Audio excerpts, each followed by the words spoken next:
Hi, this is going to be just a brief introduction to how you might conduct the equity audit you need to do here for your internship.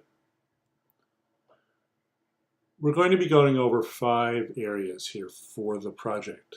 What are the key concepts involved? How do you find some of the baseline data you need? What area of focus will you choose for your audit? Where can you find some of this data? And also then how do you analyze it toward the end? So the first key concept here is, of course, what's an audit? An audit in any organization, business or school or whatever, we ask the question, so how are we doing at achieving what's important to us, right? Are we organized well to do it? Do we have policies and practices in place? And what are the results that are going on?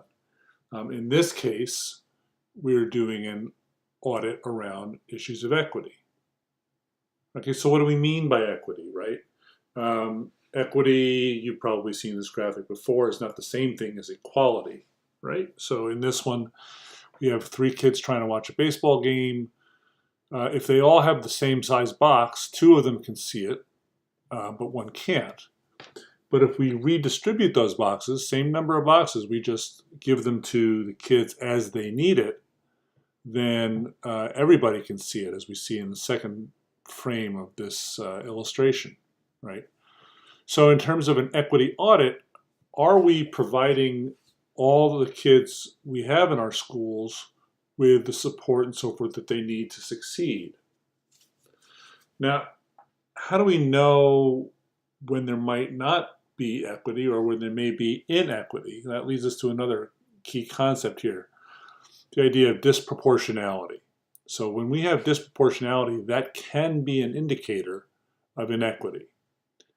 So this pie chart right here is a very rough breakdown of the racial composition of the schools in New Jersey in 2015, right?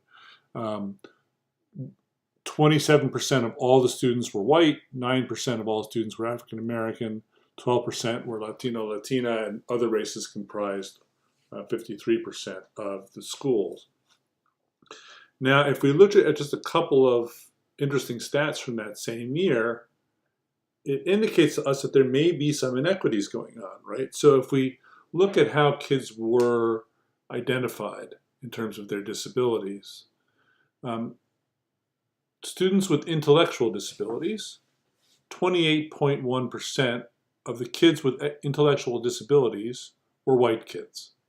Okay, 31%, almost 32% of kids with intellectual disabilities who were identified that way were African American or black.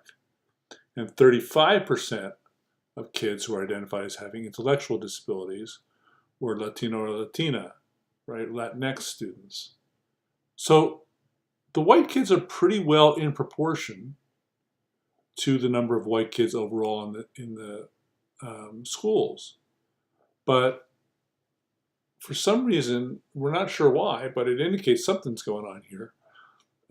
African American students are 3 times more likely to be found as having an intellectual disability than they are actually in the general population of kids, right? There's only 9% of the kids overall in the schools are African American, but 32% almost. That's almost 4 times, 3.5 times are identified as having intellectual disabilities. And we see some interesting other patterns here, again, with respect to other disability classifications. Similarly, when we look at what happens there when kids get suspended, when kids with disabilities get suspended, the proportions are out of whack with the number of kids who are actually in the system.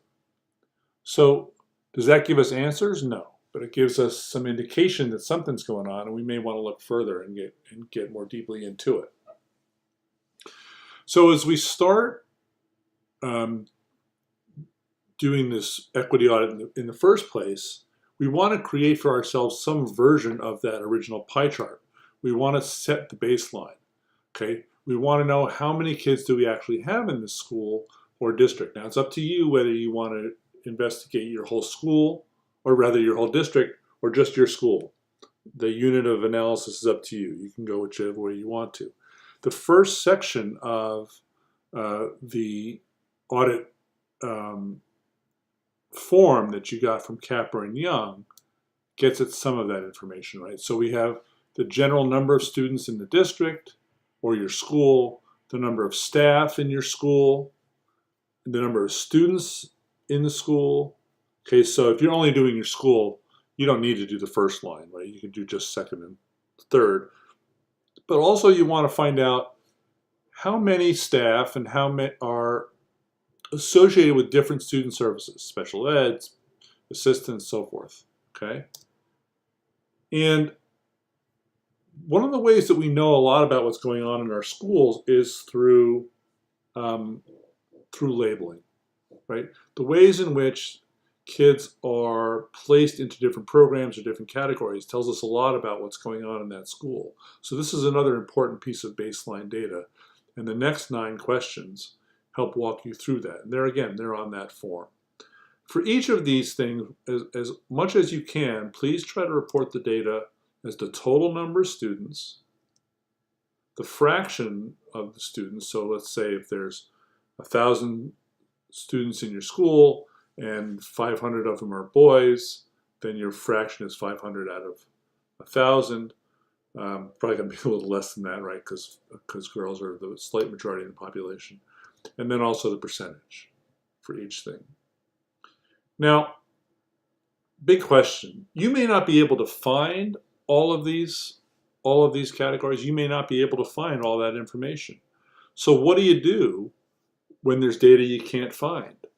Well, that's kind of an important part of this audit, actually. It's kind of interesting that the data that a school district or a school does not track.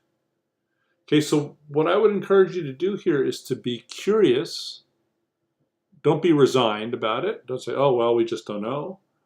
And don't be indignant about the fact that we don't know, but continue to be curious, right? This might be an area for further inquiry, and that can help you in the latter part of your briefing and your presentation to us later, all right? So after you've gotten that baseline data against which you can compare, you're going to choose your focus area. Now, you might work on race or gender or class or first language or disability. Do only one, okay? Don't do all 5 of these. It's far too much work for one person to do. And it's not even really a good practice for you to do this all by yourself. You really want your whole leadership team or some group of all that represents all stakeholders to do this. In your case, just do the one. Pick any one of those, and then you're going to go to that area of the form from Capper and Young. And again, get as much information as you can from your district around that stuff. You might not find it all. Again, be curious, find what you can find. So what are some of the sources you might use for that data? Okay, the New Jersey DOE website is a good place to start. You can get some baseline data there. You might ask your mentor for access to the student data system if you don't already have it. That might help you. Probably one of the primary ways you're going to get the information is by talking to the folks who are, in fact, responsible for that area within your school. And again, ask questions, be persistent, don't be rude, but see how much you can get, and where you can't get, say, this might be an area that we can dig more deeply into later. When you provide your analysis, we've talked about this a number of times, you're going to be looking at strengths and challenges, best practices, and areas of further inquiry. Now, you might, at the analysis stage, decide that within your focus area, there may be one particular slice of that even that you want to focus on. You don't want to do the whole thing. It might just be too much, too overwhelming for the briefing. Again, I leave that to your better judgment. The overall project here is for you to become really wise about some slice of this and present us with the strengths that are going on, the challenges, best practices, and how we might dig further. Okay, just like you do with your students, you should be coming up with evidence-based conclusions, right? So it should be in your data and in the best practices. We also, though, want you to apply your judgment, right? you're here because you know some stuff, and you're taking a school-wide or a system-wide perspective on what's going on. And in that regard, don't be shy, but also don't be reckless, right? But don't just kind of say, well, here's the data and I don't know what to think about it, right? Give us your best thinking about what we should do and where we've been successful already. I hope this has been helpful for you. Thank you for paying attention for a few minutes, and please get in touch if you need any more support.